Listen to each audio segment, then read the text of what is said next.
c'est comme ça que ça s'est passé. Écoutez, écoutez. C'est l'amour de Jésus suspendu à la croix qui m'a donné la vie et rempli de foi. Y'a plus rien chez l'homme méchant pour briser ma joie. C'est l'esprit de Jésus qui m'a mis sur la... Bonjour à toutes et à tous au nom du Seigneur Jésus-Christ de Nazareth. Que la grâce de Dieu inonde nos cœurs et que sa parole soit encore celle qui nous donne de connaître et de bien le connaître. Le Dieu de gloire, le Dieu vivant. Bonjour à la Martinique, bonjour à la Guadeloupe, bonjour à la Guyane française. Que le Seigneur, dans sa bonté et dans son infinie bonté, nous donne tout simplement de recevoir de lui tout ce qui contribue à la bonne marche de notre vie ici-bas.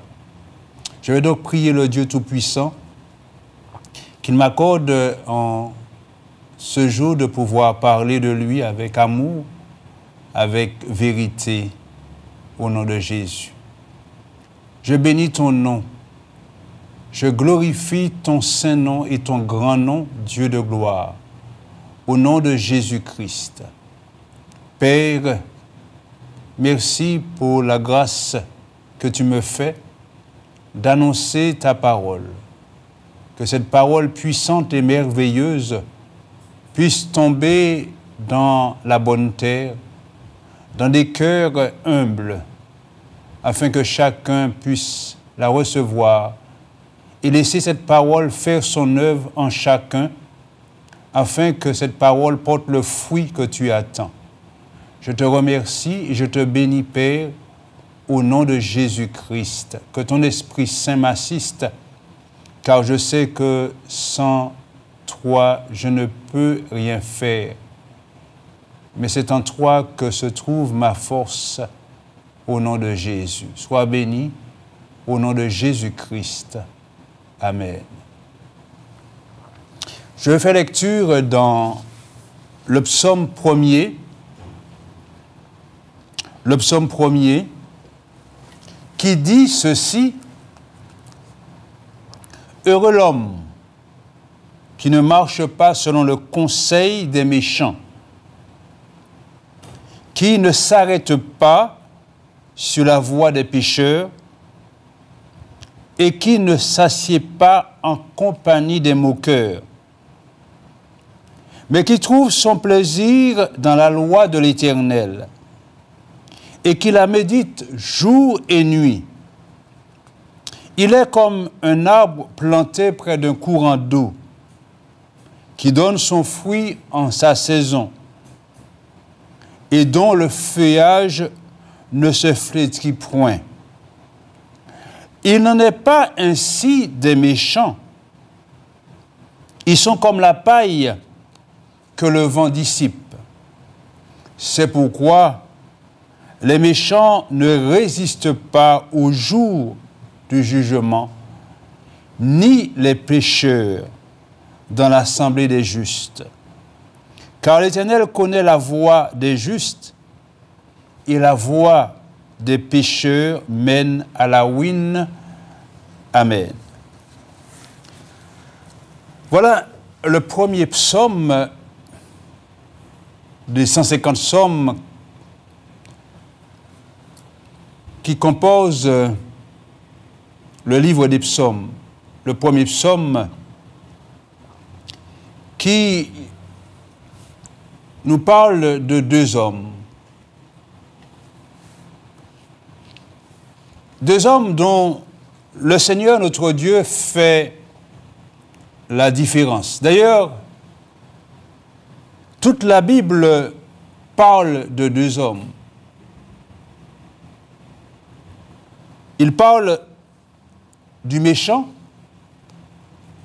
et il parle du juste. Ou encore, elle parle du méchant, la Bible, et elle parle du juste. Il n'y a que deux hommes. Le méchant et le juste. Il n'y a pas une troisième catégorie, il n'y a pas d'intermédiaire. Soit on est méchant, soit on est juste. Alors, me diriez-vous, mais qui est méchant? Eh bien, celui qui est méchant, c'est celui qui ne fait pas la volonté de Dieu. Et celui qui est juste,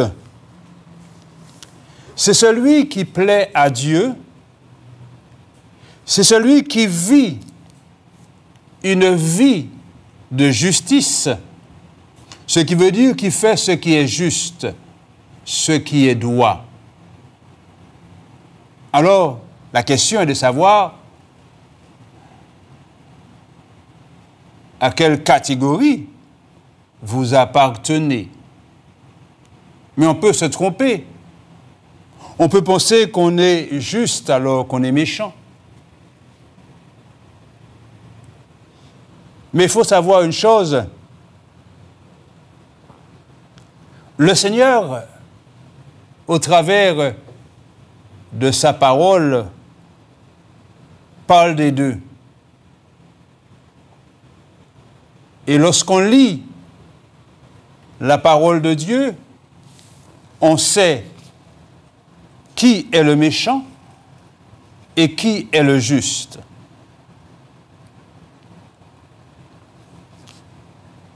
Dans ce psaume premier, le psalmiste parle du bonheur. Heureux. Heureux l'homme qui ne marche pas selon le conseil des méchants,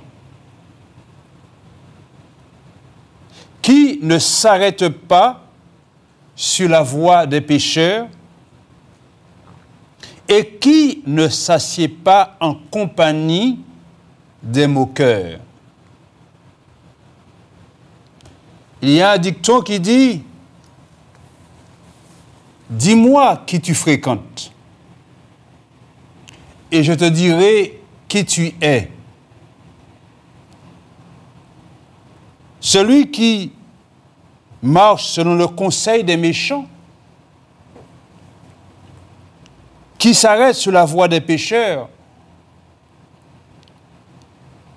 qui s'assit en compagnie des moqueurs, ne peut ressembler qu'à celui qui est méchant, qui est pécheur et qui est moqueur. On dit bien, tous ceux qui se ressemblent s'assemblent. C'est pour cela que chacun va découvrir qui il est au travers des Saintes Écritures. D'ailleurs, je le répète, la parole de Dieu ne parle que de deux hommes, le méchant et le juste. Le juste, aujourd'hui, c'est qui? Dans la dimension de la grâce, dans la dimension de la nouvelle alliance, le juste, c'est celui qui a été justifié. Et comment peut-on être justifié si ce n'est qu'on a reconnu qu'on était méchant et qu'on a accepté de se repentir de ses mauvaises voies et de reconnaître la grâce de Dieu au travers du sacrifice de Jésus. Parce que celui qui vient à Jésus, il est justifié par le sang de Christ. Il a été déclaré juste à cause de Jésus. Et par cela même, il peut ainsi vivre une vie de justice, ce qui veut dire faire ce que Dieu lui demande de faire au travers de sa parole, à savoir les Saintes Écritures. Mais qui est le méchant? D'ailleurs, dans ce psaume premier, il est parlé aussi de deux voies, parce que le méchant marche dans une voie et le juste marche aussi dans une voie.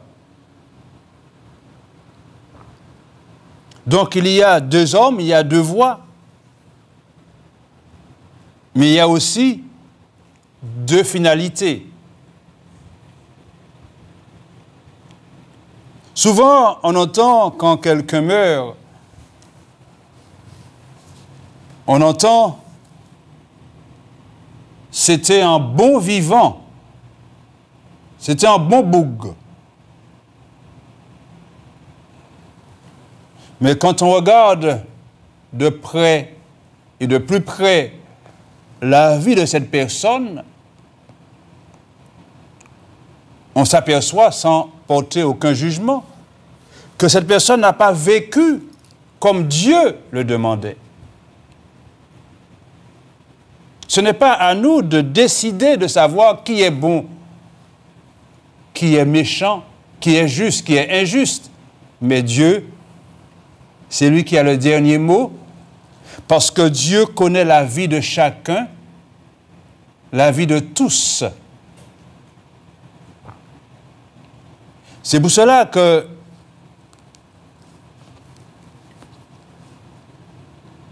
il y a une voie qui est agréable à Dieu et il y a une voie qui ne l'est pas. Or, Dieu nous appelle à vivre une vie qui lui plaît, une vie qui lui soit agréable, afin qu'il prenne plaisir en chacun de nous par notre conduite, notre bonne conduite, tout simplement par l'obéissance à sa parole. Dieu parle du méchant. Mais que dit la Bible sur le méchant? Et que dit la Bible au juste concernant le méchant et par rapport à sa relation avec le méchant?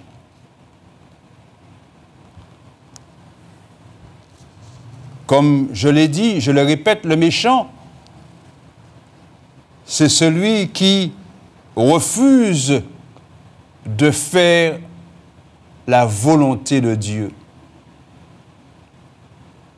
C'est celui qui agit contre la volonté de Dieu.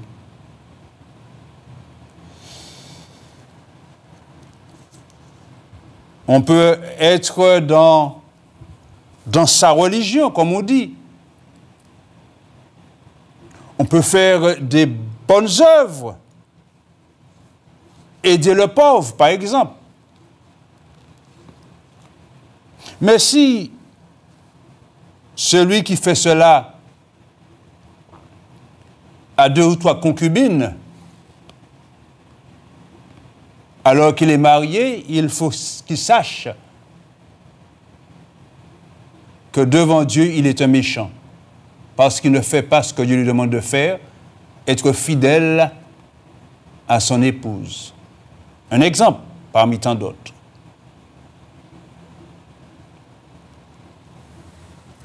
Le psaume 37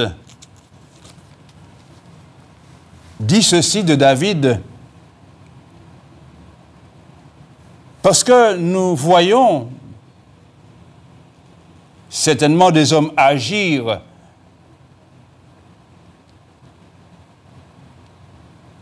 Et surtout, dans leur agissement, beaucoup cherchent à leur ressembler.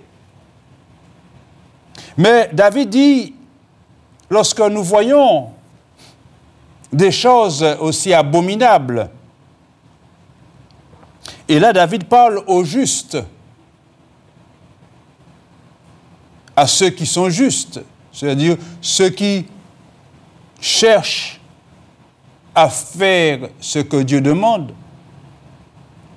David dit dans ce psaume 37 au verset 1er, « Ne t'irrite pas contre les méchants. » Pas fâché corps.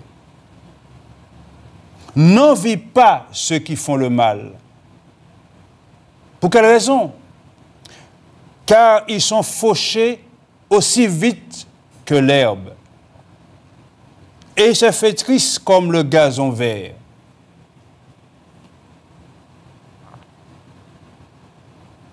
Et David conseille à celui, comme le psaume 1er le dit, à celui qui ne marche pas selon le conseil des méchants, qui ne s'arrête pas sur la voie des pécheurs, et qui ne se tient pas et ne s'assied pas en compagnie des moqueurs, eh bien, David dit, mais celui-là, il trouve son plaisir dans la loi de l'Éternel et il la médite jour et nuit. Ça veut dire que c'est celui-là qui prend plaisir à ce que Dieu demande. Et il dit dans le psaume 37, « Confie-toi en l'Éternel, pratique le bien. Et le pays pour demeure et la fidélité pour pâture. Fais de l'Éternel tes délices. Et il te donnera ce que ton cœur désire. Recommande ton sort à l'Éternel. Pas fait bagaille qui pas bon. Recommande ton sort à l'Éternel, mets en lui ta confiance et il agira. Et si on t'a fait quelque injustice, parce que l'injustice vient du méchant, si le méchant t'a fait quelque injustice, David dit, il fera paraître ta justice comme la lumière et ton droit comme le soleil à son midi. C'est Dieu qui rend justice. Devant la méchanceté, c'est Dieu qui rend justice. Ce qui veut dire qu'il ne faut pas utiliser les mêmes armes que le méchant. Parce que celui qui se dit être juste et qui utilise les mêmes armes que le méchant, finalement, il ressemblera au méchant. C'est pour cela qu'il dit, ne t'irrite pas contre le méchant, n'envie pas ceux qui font le mal.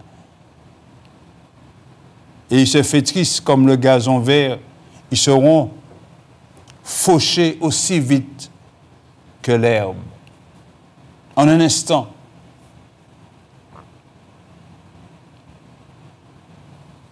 Mais considérons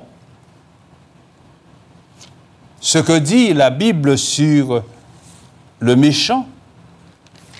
Dans le psaume 52, puisque il en est parlé aussi bien dans le livre des psaumes, sur lequel je me suis arrêté, mais aussi bien dans le livre des proverbes et dans d'autres passages des Écritures. Mais dans le psaume 52, il est dit ceci, c'est toujours le roi David qui parle et qui disait ceci. Pourquoi te glorifies-tu de ta méchanceté, tyran? La bonté de Dieu subsiste toujours. Ta langue n'invente que malice, comme un rasoir affilé, fourbe que tu es. Tu aimes le mal plutôt que le bien, le mensonge plutôt que la droiture. Tu aimes toutes les paroles de destruction, langue trompeuse. Aussi Dieu t'abattra-t-il pour toujours. Il te saisira et t'enlèvera de ta tente. Il te déracinera de la terre des vivants. Les justes le verront et auront de la crainte. Et ils feront de lui le sujet de leur moquerie. Voilà l'homme qui ne prenait point Dieu comme protecteur, mais qui se confiait en ses grandes richesses et qui triomphait dans sa malice. Et moi, je suis dans la maison de Dieu comme un olivier verdoyant. Je me confie dans la bonté de Dieu éternellement et à jamais. Je te louerai toujours parce que tu as agi et je veux espérer en ton nom parce qu'il est favorable en présence de tes fidèles. Voyez que Dieu connaît le méchant. Il sait qui il est. Dieu ne se trompe pas. Souvent, des gens meurent d'une mort si rapide. Et on se pose la question, mais il était en bonne santé. Mais comment se fait-il qu'il ait pu mourir aussi brusquement? Mais que dit le livre de Job concernant justement le méchant? Il est dit ceci dans le livre de Job. Voilà ce que dit Job, ou plutôt, pas Job, mais plutôt Élihu,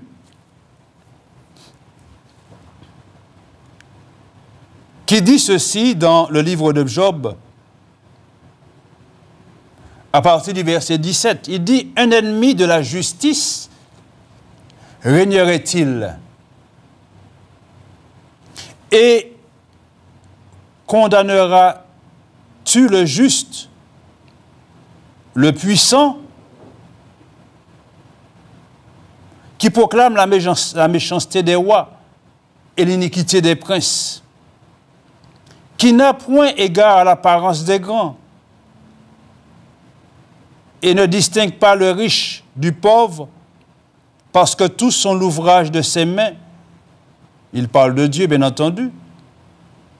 Et il dit en un instant, il perd de la vie, au milieu de la nuit, un peuple chancelle et périt. Le puissant disparaît sans la main d'aucun homme.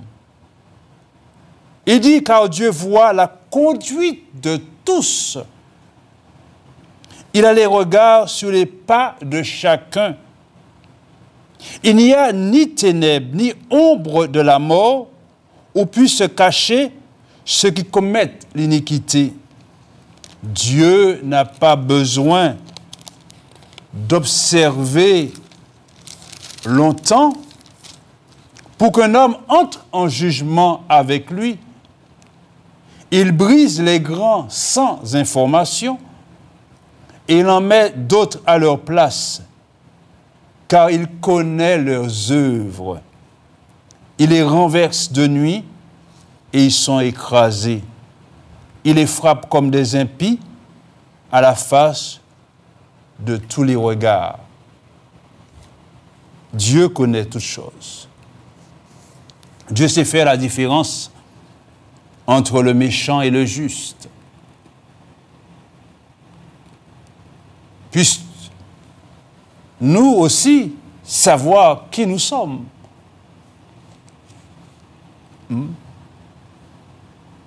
Ne pas chercher à se tromper soi-même en pensant qu'on est juste alors qu'on est un méchant, parce que le méchant, c'est celui qui ne fait pas ce que Dieu lui demande de faire. C'est celui qui ne veut pas obéir à la parole de Dieu. C'est celui qui ignore Dieu. C'est celui qui méprise Dieu, qui méprise sa parole. Dans le psaume 73,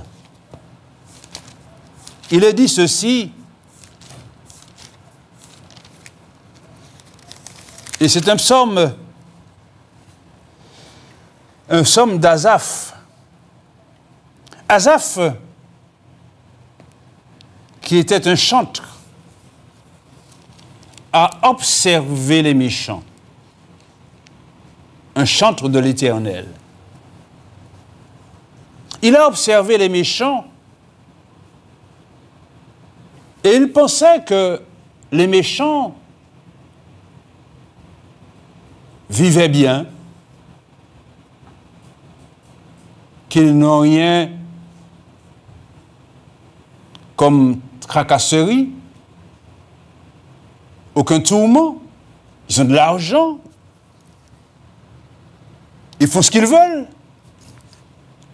Et même, ils méprisent Dieu. Dieu n'existe pas. Le méchant, voilà ce qu'il dit. Dieu n'a pas existé.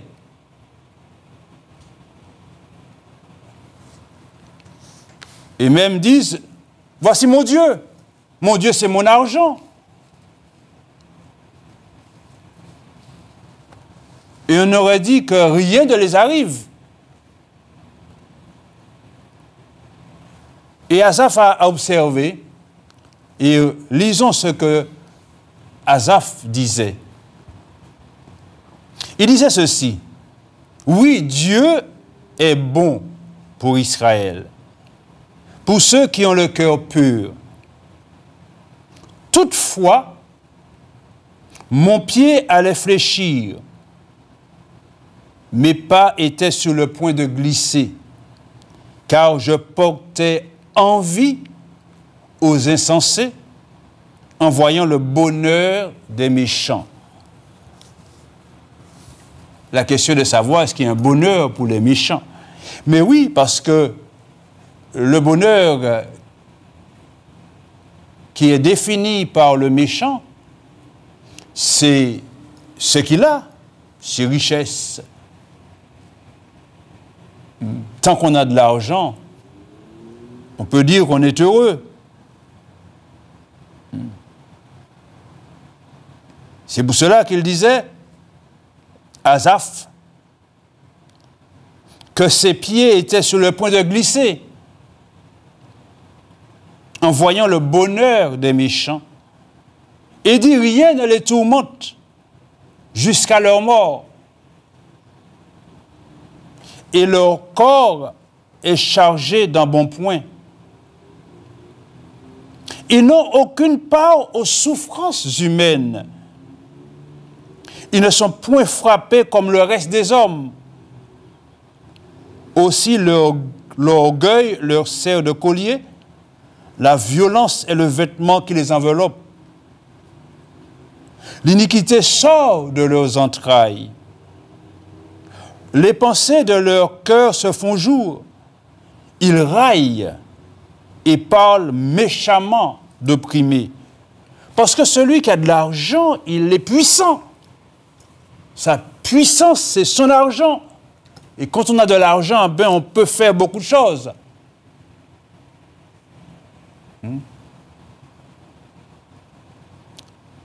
Et il dit, Asaph, ils profèrent des discours hautains, ils élèvent leur bouche jusqu'aux cieux, et leur langue se promène sur la terre. Voilà pourquoi son peuple se tourne de leur côté.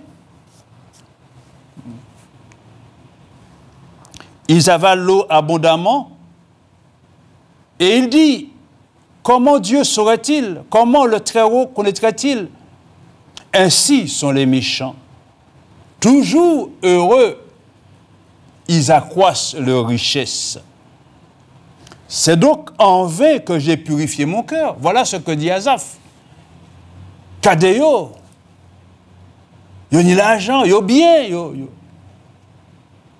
Mais à quoi ça me sert d'être à côté de Dieu? À quoi ça me sert de purifier mon cœur? Kadeo. Voilà ce que disent beaucoup de justes. Et c'est ce que disait Asaph. C'est donc en vain que j'ai purifié mon cœur et que j'ai lavé mes mains dans l'innocence. Chaque jour, je suis frappé, parce que le juste connaît des malheurs, ou lui.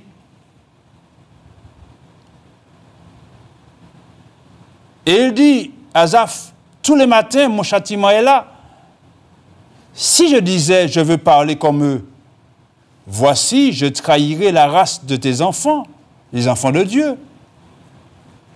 Quand j'ai réfléchi là-dessus pour m'éclairer, la difficulté fut grande à mes yeux. Parce qu'on voit les méchants, ils sont heureux, ils ont de l'argent. Il dit que la difficulté fut grande à mes yeux. Jusqu'à ce que j'ai pénétré dans les sanctuaires de Dieu. Et que j'ai pris garde au sort final des méchants. Bien entendu, quand je parle de méchants, je ne dis pas que tous ceux qui ont de l'argent sont des méchants, c'est pas ce que je veux dire. La Bible parle des hommes qui ont été avec Dieu et qui ont été des hommes riches, comme Abraham, par exemple, comme Job, par exemple, qui étaient des hommes très riches, mais qui étaient du côté de Dieu. Je ne dis pas que parce qu'on a de l'argent qu'on est méchant, non. Loin de moi, cette pensée. On parle du méchant, mais on parle du méchant qui se confie dans ses richesses. Et Asaph dit qu'il a pris garde au sort final des méchants. Oui, verset 18, tu les places sur des voies glissantes. Tu les fais tomber et les mets en ruine. Et quoi? En un instant, les voilà détruits. Ils sont enlevés, exterminés par une faim soudaine, comme un songe au réveil. Voilà ce que le constat qu'Asaph a fait. Il est donc important que nous sachions à quelle catégorie nous appartenons. Mais le juste, c'est celui, comme je l'ai dit, qui a été justifié par le sacrifice de Jésus, qui a reconnu justement sa méchanceté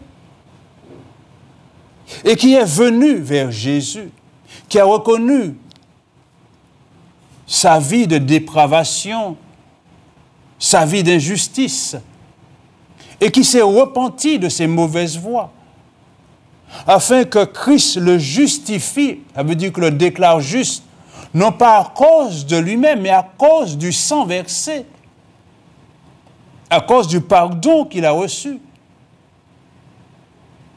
et qui a décidé ainsi, désormais, de vivre une vie de justice,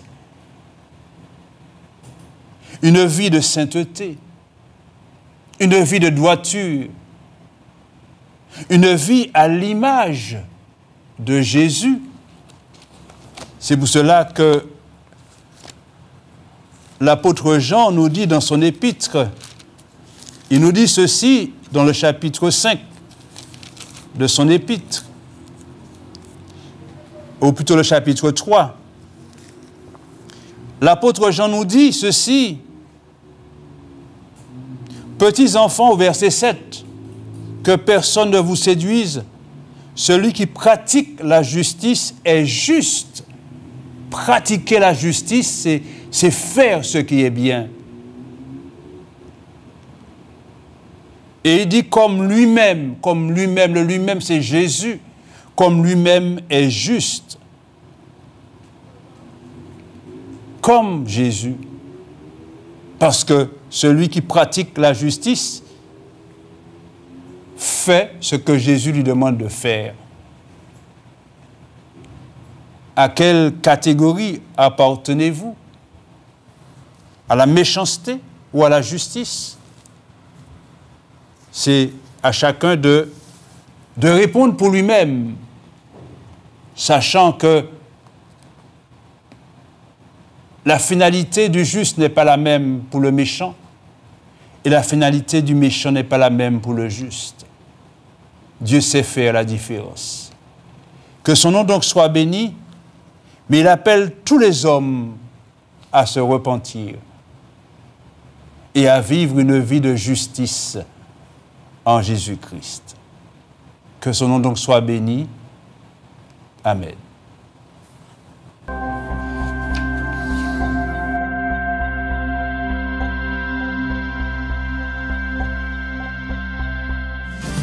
C'est l'amour de Jésus. Il faut que vous m'écoutiez. C'est l'amour de Jésus Qui m'a sauvé la vie. C'est l'amour de Jésus Qui m'a transformé. C'est l'amour de Jésus. Mais c'est l'amour de Jésus. Mais c'est comme ça que ça s'est passé. Écoutez. C'est